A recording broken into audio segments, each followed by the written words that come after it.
Some songs just go crazy hard. They're just mad vibes in themselves. And then there are other songs that don't at all, and they're just them. But there's a third category, which are songs that should not, in no way should they go that fucking hard. But they do. And they are the craziest fucking vibes there are. Negative XP's song, Scott Pilgrim vs. the World, Ruined a Whole Generation of Women, is mental. Just goes crazy, and it is bloody honest. Like, it don't even lie. Listen to that song, and I promise you, it is a vibe. It is crazy. Sister Ray by the Velvet Underground. Jesus, that song is a mindset in itself. It's like some psych rock. It just gets in your head and it drives you. It is like a drug trip, man. It just... Also, the first song to chart that made mention of oral sex. Thomas Waits' Chocolate Jesus goes so much harder than it should as well. That song, like, the lyrics are... They're genuinely... They're one of the... Like, he was one of the best songwriters I've always maintained. But that song... It's supposed to be some, like, acoustic folk, but, man, it is, like, fucking crazy. 100 Gex are, like, a fucking joke at this point, but I Would Never Stop You by them is... It bangs. It's a guilty pleasure song, but it bangs, even though if they are a fucking joke, it goes crazy. Well, I have no clue how to pronounce the name of this song, because it's in Lithuanian, but it's Odeje Pazleps, I think, but it's, like, some, like, experimental dance rock music, and it is... fabulous. Like, even though I have no clue what they're saying, it is just one of those songs you can listen to, and even if it's just a vibe, man. Put that shit on and you're gonna go mental. One's corny as hell, but A Beautiful Life by Ace of Base. Nobody's gonna tell me otherwise. That song, oh, it's a beautiful life. If you haven't seen Everything Sucks, that is a good film. That's where my love that's where my love for this song stems from.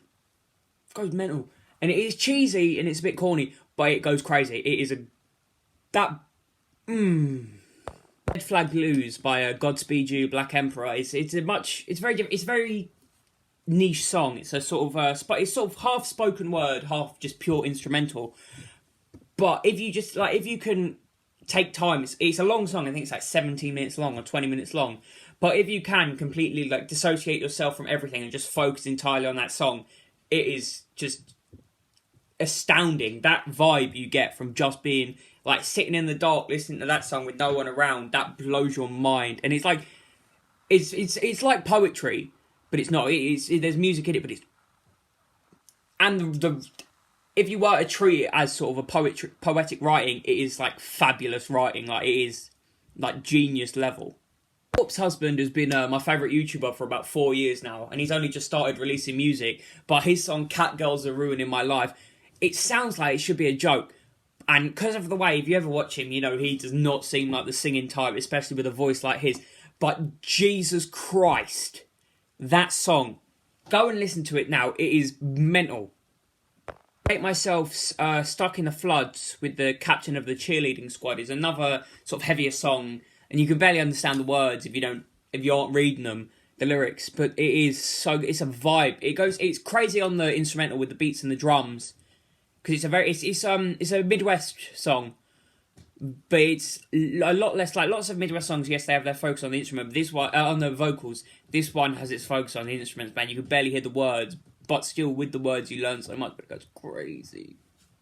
This song is by one of my favourite bands, so it's one with a bit bias, but Casper the Friendly Ghost by Teen Suicide. Though it is just, it's not, I wouldn't say it's a good song, but, well, it is a good song. I wouldn't say it's anything astounding, but it's actually, like, if you listen to the rendition on the Rarities album, it's such good, because it's just Sam and Ray just chilling and just singing it together, and... just like the way that it seems like a conversation between them, but it's just a song. And it's bad, but good. It's bad, but it's good.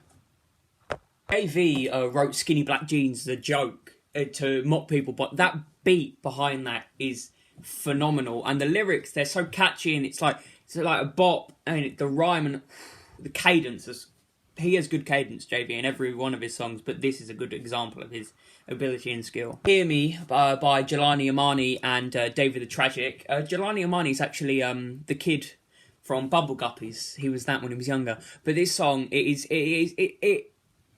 disguises itself as rap, but it's nothing like any rap song you've heard. And I would say if you want to listen to the song and you want to enjoy it, definitely listen to a few others of Jelani and Dave's songs, because it's a type of music that you need to get into to enjoy. Although it's weird and it's niche, but it's fabulous, honestly.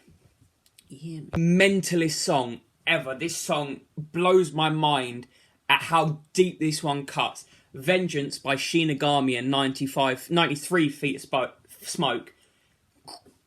That beat is like anime video game shit, and it should be shitly appalling, but it is one of the hardest songs I've ever heard. Honestly. When that came out, I listened to it like 10 times straight in a row. It is that good. So go and listen to all of these songs. I'll put like links to them in the description.